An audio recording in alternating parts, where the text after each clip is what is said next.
ହେଇଗଲା ନା ରାଉରକେଲାରୁ ବନ୍ଦେ ଭାରତ ଟ୍ରେନ୍ ଚାଲିବା ये आमर एरिया बोलिकी गोटे खुशी खबर आ माननीय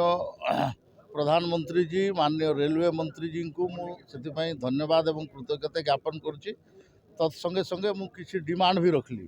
जमती ट्रेन टा हावड़ा पटू न चलिक राउरकेला पटू चलवा दरकार आईटा को मु पब्लिक रे तो डिमांड रखली किंतु मु मंत्री को भी भेटिकी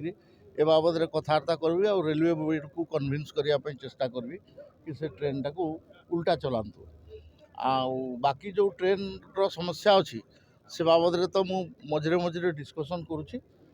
आगू चलिकी डिस्कसन करी से जहाँ भी हो वंदे भारत जो आमर बहुत लाभ हम आ लोक मैंने जो आधुनिक ट्रेन पाइला परे काफ़ी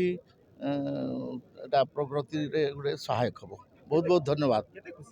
बहुत खुशी।